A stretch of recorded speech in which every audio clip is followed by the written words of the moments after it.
Hallo ihr Lieben, herzlich willkommen zurück auf dem Bara Studio YouTube-Kanal. Es freut mich total, dass ihr wieder mit dabei seid, denn wir werden uns heute einem neuen Projekt widmen. Das ist nicht nur praktisch, sondern auch unglaublich stylisch, denn wir nähen zusammen heute die Tote Bag Emma.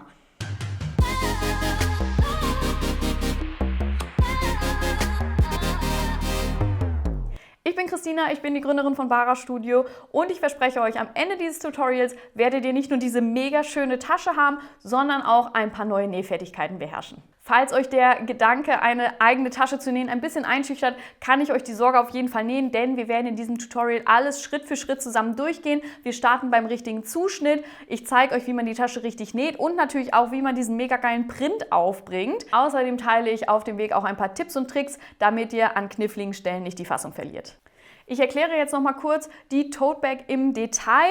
Also wir haben eine wunderschöne Tote Bag in 3 Größen. Das ist jetzt die Größe Large. Wie ihr seht, ist es ein richtig schöner Shopper, wo auch super gut ein Laptop reinpasst. Wir haben die Griffe hier und einen Print, der dazu gehört. Entweder ihr könnt den selber ausplotten, euch den ausplotten lassen oder ihr kauft den bei uns im Shop. Wir haben hier an der Seite einen Tragegriff oder etwas, ich sag mal, da könnt ihr eine Wasserflasche reinmachen oder was dranhängen oder. Die Tasche hat hier oben einen Beleg, an dem dann der Reißverschluss angebracht wird. Der Reißverschluss ist extra lang, damit man den auch schön greifen und die Tasche wieder zumachen kann.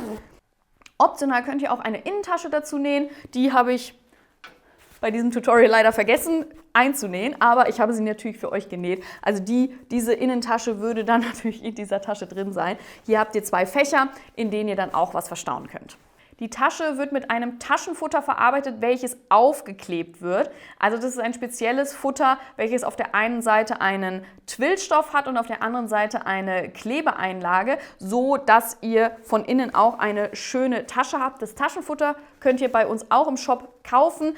In den DIY-Sets ist es auch enthalten oder was ihr natürlich auch nehmen könnt, ist ein Dekofil. Hier auf der Vorderseite seht ihr dann den Print mal in weiß und wir haben den Print auch in schwarz. Da ist er ein bisschen zurückhaltender und die weiße Variante ist etwas auffälliger natürlich. Also je nachdem, was für einen Geschmack ihr habt, könnt ihr den weißen oder den schwarzen nehmen. Wenn ihr natürlich selber druckt, könnt ihr euch die Farbe natürlich aussuchen oder sogar passend zum Oberstoff nehmen. Wir verwenden hier einen Canvas-Stoff, der 230 Gramm auf den Quadratmeter hat und benutzen dazu eine Taschenfuttereinlage, die das Ganze noch verstärkt, damit die Tasche schön steht. Wenn ihr einen Canvas verwendet, der so, ich würde mal sagen, so um die 400 Gramm hat, braucht ihr keine Verstärkung mehr. Zum Nähen dieser Tasche würde ich euch auf jeden Fall eine Jeansnadel empfehlen. Ich habe mit einer 90er Denimnadel genäht und ich habe zum Absteppen 2-mal das Nähgarn benutzt. Das müsst ihr nicht unbedingt machen. Ich habe das einfach gemacht, damit man die Absteppung ein bisschen schöner sieht. Aber mit einem Nähgarn geht es natürlich auch sehr gut. Also genug gelabert, schnappt euch eure Nähmaschine und dann legen wir los. Dann starten wir jetzt als erstes mit dem Zuschnitt. Ich habe mir hier den Oberstoff schon mal so hingelegt und 42 cm umgeklappt, weil ich Größe L nähe.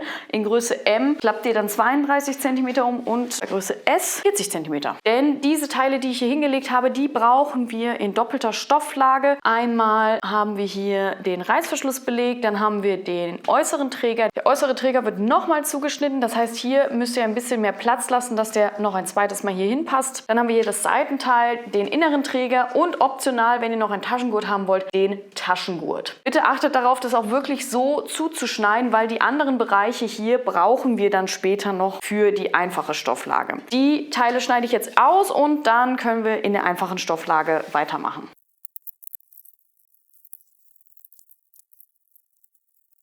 Ich habe dann jetzt den Einschlag wieder aufgeklappt und die anderen Schnittteile hingelegt. Wir haben nämlich jetzt hier das große, das ist das Vorder- und Rückteil. Dann haben wir hier den Boden, die Eingrifftasche, die für Größe M und L dabei ist. Die könnt ihr optional noch mit einnähen. Dann haben wir hier noch das Einfassband für die Innentasche und auch für den Reißverschluss. Reißverschlussende, äußerer Seitenhenkel, innerer Seitenhenkel und das könnt ihr dann so zuschneiden. Ich habe das jetzt hier auch nicht sehr platzsparend hingelegt, aber so ist es genau wie im Zuschneideplan. Da kommt es natürlich immer darauf an, wie breit liegt der Stoff. Mein Stoff ist jetzt ein bisschen breiter als 1,40 Meter.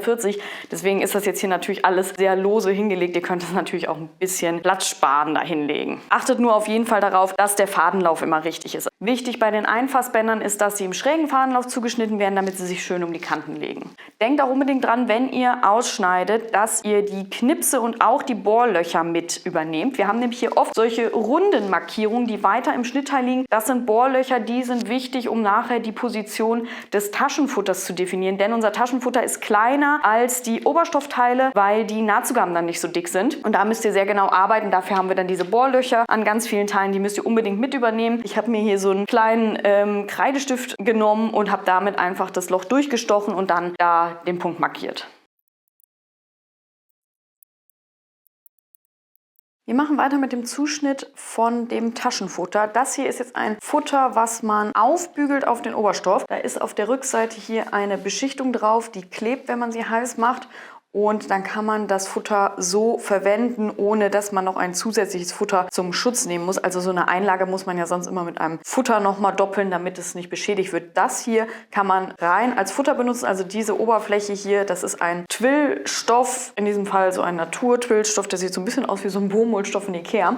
Und den kann man so offen, sage ich mal, verarbeiten. Den gibt es zum Beispiel bei uns im Shop. Da könnt ihr gerne mal schauen. Wenn ihr die Tasche mit einer anderen Einlage verstärken möchtet, die nicht offen bleiben kann, dann könnt ihr auch ein zusätzliches Futter einarbeiten. Dafür nehmt ihr einfach die Seiten und das Vorder- und Rückteil und doppelt das mit Futter und dann könnt ihr das genauso verarbeiten. Wir machen das jetzt so mit der Variante, mit diesem Taschenfutter. Das ist, glaube ich, ein ungefähr 200 Gramm starkes Futter. Wenn ihr eine andere Verstärkung nehmt, dann schaut vielleicht mal nach Decofil. Das hat ähnliche Eigenschaften. Genau, also ich habe das hier jetzt alles mal aufgelegt. Das ist das Vorder- und Rückteil, das sind die Träger. Die Träger müssen folgendermaßen zugeschnitten werden. Die inneren Träger müssen 2-mal aus Stoff und die äußeren 4-mal. Hier oben ist der Taschenboden. Das ist der Reißverschlussbeleg, der muss auch 2-mal zugeschnitten werden, genau wie die Seitenteile, die 2-mal zugeschnitten werden. Da müsst ihr ein bisschen schauen, dass ihr das ordentlich hinlegt. Für Größe M und L gibt es hier noch die Innentasche und dann haben wir hier noch den seitlichen Henkel und den Reißverschlussbeleg. Achtet unbedingt darauf, dass ihr jetzt beim Zuschnitt des Futters ganz genau arbeitet, weil wir das Taschenfutter schmaler konstruiert haben als den Oberstoff, dass die Nahtzugaben nicht so dick werden. Das heißt aber auch, dass wir hier ganz genau arbeiten müssen, damit die Nahtzugaben auch wirklich so breit sind, wie sie sein sollten beim Verarbeiten. Ich habe jetzt hier die Einlagen mal auf die Oberstoffteile gelegt. Das sind hier die inneren und äußeren Träger.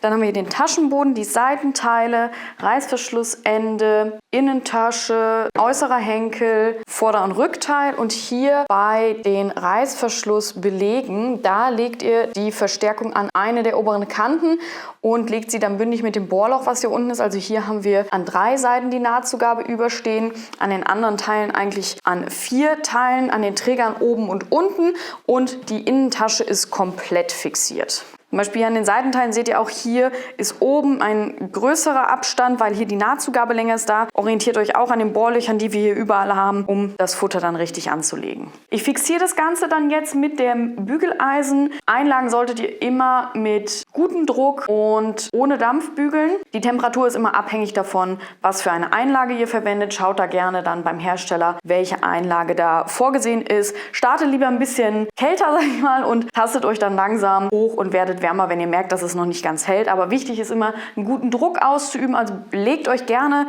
auf das Bügeleisen ein bisschen drauf und fixiert es dann damit. Dann hält die Einlage auch super gut. Danach ganz, ganz wichtig, erstmal auskühlen lassen die Teile und nicht bewegen, damit sich dann schön der Kleber fixieren kann und dann können wir weitermachen.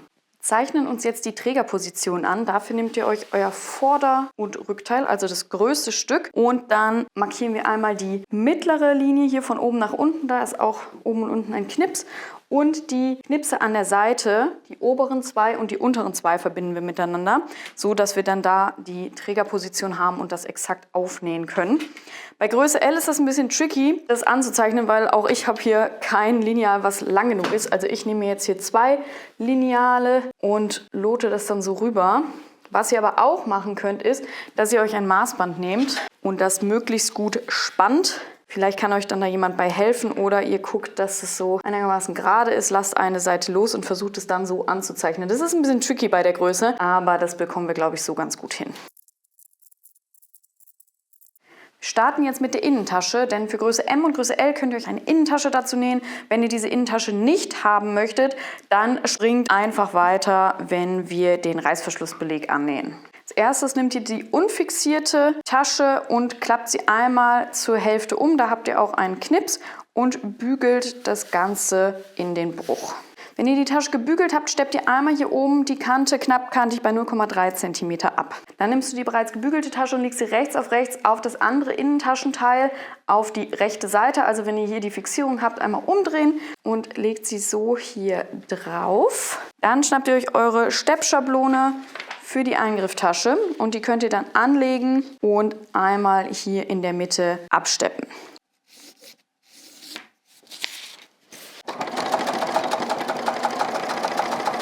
Wenn du die Mittellinie hier genäht hast, dann kannst du einmal hier die offenen Kanten knappkantig aufeinander steppen. Das ist einfach nur dafür da, dass die Kanten hier beim nächsten Schritt nicht wegrutschen und ihr alles schön einfassen könnt. Wir fassen dann jetzt noch die offenen Kanten von der Innentasche ein. Dafür könnt ihr dann das Einfassband benutzen. Dann habt ihr das aus dem Oberstoff oder ihr benutzt ein bereits vorgefertigtes Einfassband. Das gibt es ja auch so im Kurzwarenbedarf. Dann könnt ihr das einfach dann mit einem anderen Einfassband machen. Das kann man auch super gut in einem Kontraststoff machen. Wir machen das jetzt Ton in Ton.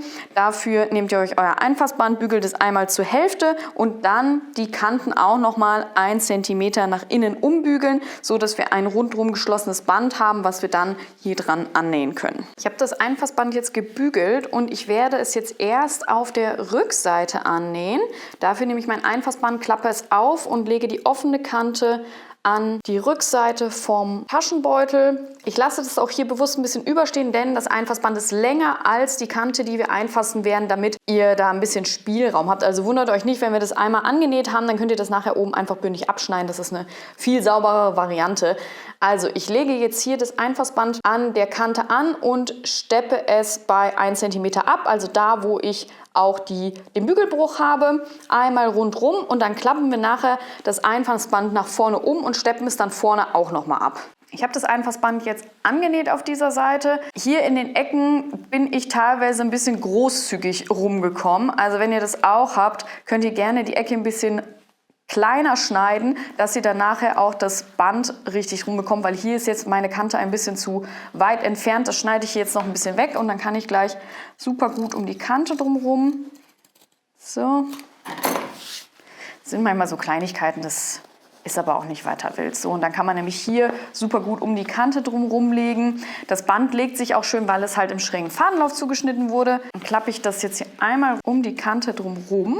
Und ich schneide mir hier die Kanten auch noch mal ein bisschen zurück.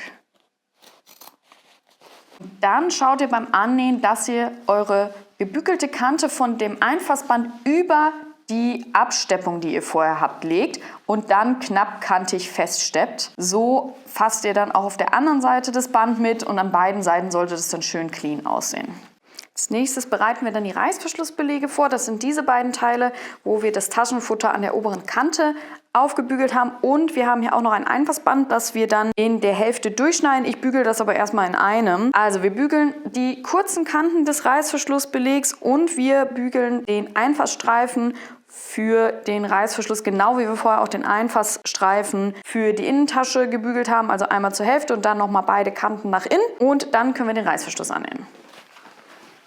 Orientiert euch bei dem Umbügeln der Nahtzugaben am besten an der Einlage und nicht sträflich an die Maße der Nahtzugabe. Denn wenn ihr die Einlage mit umbügelt, dann wird die Nahtzugabe zu dick. Manchmal ist das ja jetzt nicht ganz hundertprozentig das Maß, was wir vorgesehen haben. Aber wenn ihr dann das umbügelt, was neben der Einlage noch frei ist, dann seid ihr da auf der sicheren Seite, dass es nicht zu dick wird.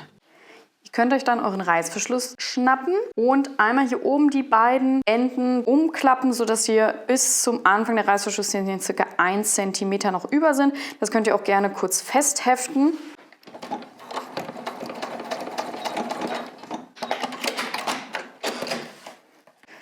Wir haben uns dann an dem Beleg jetzt hier die beiden kurzen Kanten umgebügelt und auch das Einfassband soweit gebügelt. Dann legen wir jetzt den Beleg rechts auf das Reißverschlussband und starten an der vorderen Kante, da wo wir also eben umgeschlagen und dieses kleine Stück fixiert haben, legen wir jetzt auch den Beleg an. Ihr legt die Kante, die ohne Einlage ist, auf das Reißverschlussband, in diesem Fall hier so, also bündig vorne und dann läuft es nach hier hinten aus. Der Reißverschluss ist deutlich länger. denn hier hinten kommt dann jetzt noch das Einfassband dran. Wichtig ist, dass das Einfassband, wenn ihr das hier annäht, dass das mit dem Beleg überlappt, dass hier keine offene Stelle irgendwo ist. Ihr legt also das Einfassband um die Kante drumherum. Entweder ihr näht das in einem Rutsch fest oder ihr macht das in 2 Schritten. Ich mache das mit dem Einfassband immer gerne in 2 Schritten. Erst immer von der linken Seite annähen, wie eben auch an der Innentasche, umschlagen und dann von der rechten Seite absteppen. Ihr könnt es aber natürlich auch alles so sorgfältig feststecken, dass ihr das alles in einem macht. Und dann könnt ihr auch den Beleg direkt annähen, bei 1 cm von der Kante entfernt, einmal hier durch. Aber zuerst ganz wichtig, das Einfassband knappkantig von dieser umgebügelten Kante feststeppen und dann den Beleg. Das gleiche machen wir dann auch bei der anderen Seite. Da nehmt ihr natürlich so rum den Beleg da dran und hier dann noch das Einfassband und näht das genauso an. Wichtig ist, dass vorne die beiden Belege mit dem Reißverschluss auf gleicher Höhe sind, also dass ihr den Umschlag, den ihr hier vorne gemacht habt, gleich ist. Das könnt ihr auch nochmal kontrollieren, indem ihr euren Reißverschluss zumacht und schaut, dass hier beide Kanten gleich hoch sind. Zum Annähen würde ich euch aber empfehlen, den Reißverschluss aufzumachen.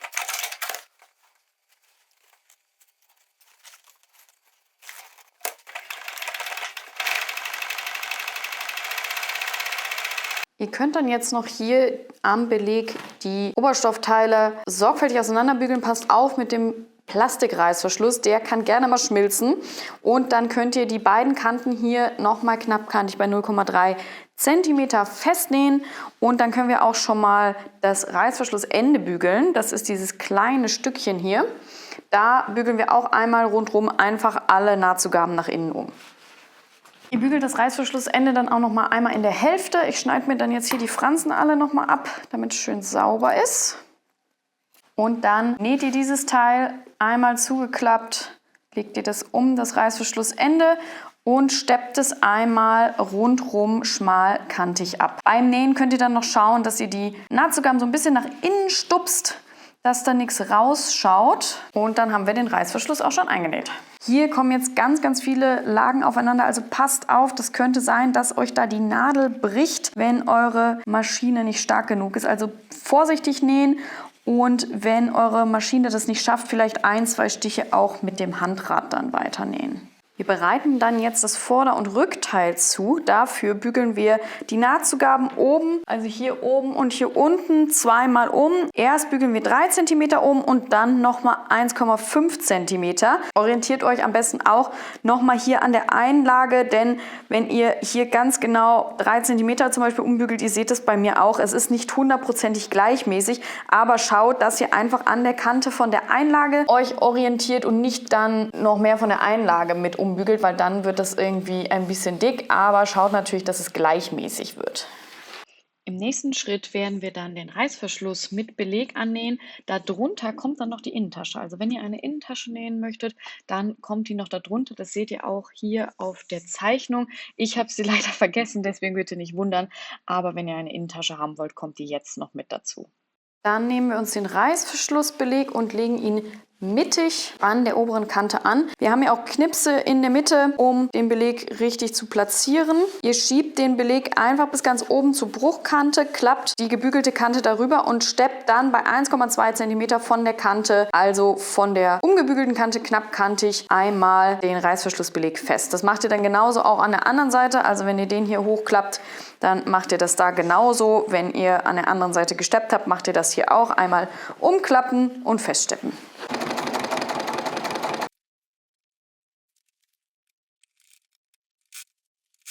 So sieht es dann aus, wenn der Reißverschlussbeleg eingenäht ist. Also wir haben jetzt hier das Vorder- und Rückteil, das geht ja in einem durch. Und dann liegt hier jetzt der Reißverschluss dazwischen. Wenn man ihn zumacht, da kann man jetzt schon mal langsam erkennen, in welche Richtung das geht. Hier sind wir jetzt erstmal fertig. Wir machen dann mit den Trägern weiter. Jetzt die Träger. Dafür haben wir hier die etwas längeren Träger. Das sind die Innenträger und 4-mal die Außenträger. Bitte nicht wundern, bei Größe L sind die sehr unterschiedlich von der Länge. Bei Größe M und Größe S ist das nicht unbedingt der Fall. Aber wenn ihr euch nicht sicher seid, welche sind, nehmt euch sonst gerne nochmal die Schnittmuster zur Hand. Wir legen dann jetzt die Außenträger auf die Innenträger und wir haben jeweils einen Knips an den Außenträgern, die definieren, wo die Kante des Innenträgers startet. Also legen wir dann den Knips auf das Ende des Innenträgers, einmal an der einen Seite und einmal an der anderen Seite, und dann klappt ihr die Nahtzugaben, die wir gebügelt haben, ordentlich um nach innen und steppt an beiden Seiten an dem überlappenden Teil die Träger schmalkantig aufeinander. Das machen wir natürlich mit beiden Trägern und so haben wir dann nachher 2 Träger, die aus 3 einzelnen Teilen bestehen. Wir nähen dann jetzt die Träger auf. Dafür nehmt ihr euch das Vorder- und Rückteil, also das ganze Konstrukt hier, und legt dann die Träger auf unsere Markierung hier. Wir haben ja hier die Mittellinie, da kommt das untere Ende von dem äußeren Träger hin. Natürlich schön hier wieder die Nahtzugaben nach innen umklappen. Und dann könnt ihr das hier so anlegen. Sollte dann so sein, dass hier die Überlappung bis kurz unter der Kante anfängt und ihr steppt dann die Träger jeweils auch wieder knappkantig fest bis hier oben, bis ungefähr da, wo ihr auch angefangen habt mit der anderen Naht. Also ihr geht in die andere Naht hier oben mit rein. Ich habe jetzt die eine Seite vom Träger aufgenäht. Und dann kommt jetzt hier noch die zweite Seite. Bitte nicht wundern, wir haben hier oben schon den Träger geschlossen. Ich habe nämlich gerade einen Fehler gemacht. Ich kann es euch mal erzählen. Ich habe den Träger nämlich jetzt auf der anderen Seite eben angenäht. Das macht überhaupt keinen Sinn, weil da natürlich die Träger falsch sind. Also macht nicht den gleichen Fehler wie ich. Der Träger muss natürlich auf der gleichen Seite wieder angenäht werden. Also ihr legt unten wieder die Kante an die Mittellinie von dem Vorder- und Rückteil und steppt dann jetzt hier den Träger auf. Schaut, dass hier oben der Henkel nicht verdreht ist. Der ist bei euch jetzt noch offen. Das kommt dann jetzt im nächsten Schritt, dass der geschlossen wird. Und dann habt ihr die Träger schon angenäht. Hier oben sind die inneren Träger noch offen und die schließen wir jetzt als nächstes.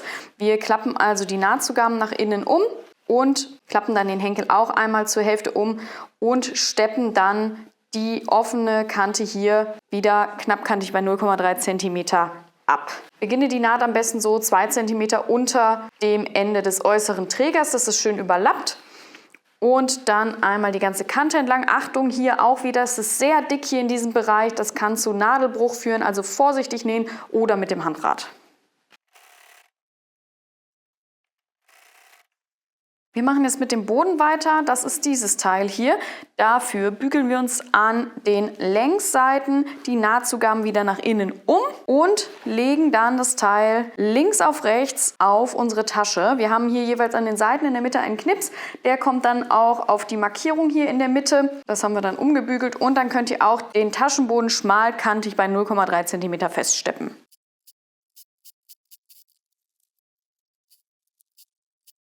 Wenn ihr den Taschenboden angenäht habt, könnt ihr auch den Print aufbügeln, wenn ihr den im DIY-Set hattet oder wenn ihr euch den selber ausgedruckt habt. Achtet auf jeden Fall darauf, dass das A und das O schön mittig auf den Trägern liegt und dass natürlich der ganze Print gerade ist. Und dann müsst ihr das vorsichtig mit dem Bügeleisen aufbügeln. Schaut, keinen Dampf zu nehmen, nicht zu heiß und mit ordentlichem Druck. Weiter geht's mit dem seitlichen Henkel. Da haben wir hier einmal den äußeren seitlichen Henkel, da haben wir auch die Einlage drauf geklebt und den inneren seitlichen Henkel. Wir werden jetzt sowohl oben als auch unten an den Längskanten die Nahtzugabe 1 cm nach innen umbügeln und dann die beiden Teile aufeinander steppen. Ich habe die Nahtzugaben jetzt hier nach innen umgebügelt und wir nehmen dann jetzt das kleinere Teil, was genauso lang ist wie die Einlage und legen es genau mittig da drauf, schlagen die Nahtzugaben wieder nach innen um und dann oben und unten wird wieder knappkantig bei 0,3 cm abgesteppt. Mit Hilfe der Schablone für die Position des Seitenträgers markiert ihr euch dann jetzt die Position des Seitenträgers. Dafür markiert ihr einmal hier rundherum die Position mit einem Markierstift. Wenn ihr ein Gurtband noch zusätzlich zu der Tasche haben wollt, dann müsst ihr jetzt vorher noch die Gurtlaschen fertigen und auch annähen. Dafür braucht ihr diese beiden kleinen Teile. Da bügelt ihr die Gurtlaschen an beiden Kanten nach innen um, fädelt dann einen Karabiner da drauf und steppt die Lasche von innen, also von hier, auf das Seitenteil fest.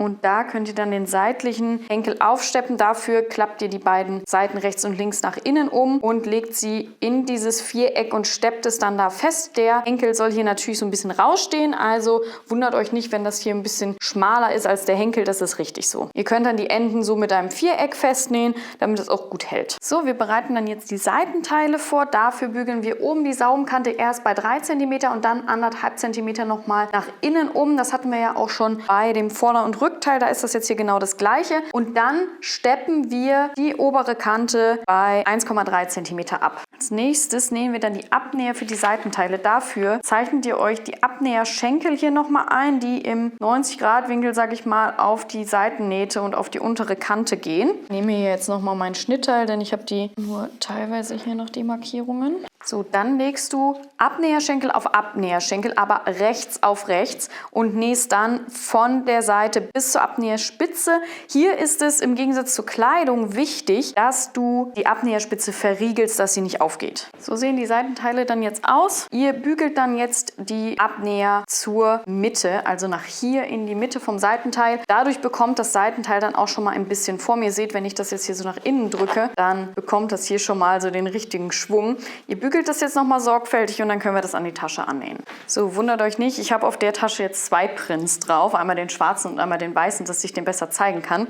Also bitte nicht verwirrt sein. Wir nähen dann jetzt die Seitenteile auf, also die Rundung kommt natürlich nach unten und die gerade abgestemmte Kante, das ist oben. Wir nähen dann jetzt die Seitenteile an das Vorder- und Rückteil. Also das Seitenteil wird jetzt rechts auf die Tasche gelegt. Wir starten hier oben an der offenen Kante, legen die offene Kante bündig aufeinander und schließen dann bei 1 cm die komplette Naht. Ihr endet dann hier unten, wo der Abnäher beginnt. Der Abnäher ist ein Tick vor dem Beginn des Taschenbodens. Hier würde ich einmal verriegeln und die Naht neu ansetzen, weil dann zieht ihr einmal den Taschenboden rum und müsst den dann annähen und dann hinten wieder hoch. Also macht ihr 3 einzelne Nähte. Das ist einfacher, als das in einem Rutsch zu nähen.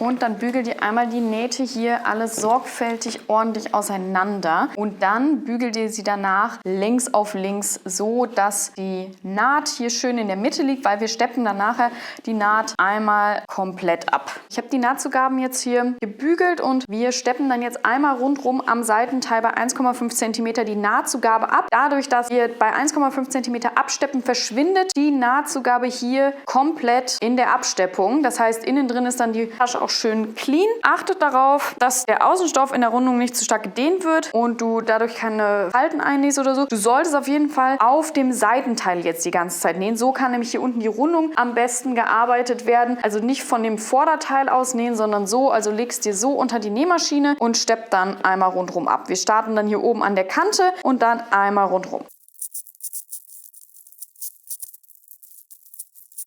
So, und dann ist die Tasche schon fertig. Ihr könnt dann jetzt am Ende noch hier oben an den Trägern verriegeln. Entweder ihr macht das mit einem Handstich oder ihr verriegelt mit der Nähmaschine, wie ihr mögt. Ihr müsst nur aufpassen natürlich, dass ihr den Beleg hinten nicht annäht, denn hier die Henkel sind ja noch sehr lose. Wir haben ja nur bis zu den Absteppungen hier vorne genäht und wenn man die runterklappt, sieht man eventuell noch hier die unschöne offene Kante. Deswegen empfehle ich euch hier nochmal etwas weiter oben ein paar Riegel zu setzen, damit die Träger nicht ausreißen. So, die Tote Bag Emma ist fertig. Ich hoffe, ihr hattet genauso viel Spaß beim Nähen wie ich. Ich finde diese Tasche einfach mega schön. Ich könnte mir da Tausende von nähen, wirklich. Also ich habe, glaube ich, auch schon mindestens 5 oder 6 verschiedene. Und ja, falls ihr noch Fragen oder Anregungen habt, schreibt mir gerne an info@bara-studio.com. Folgt uns auch gerne bei Instagram unter bara-studio und lasst uns auch gerne ein Like hier.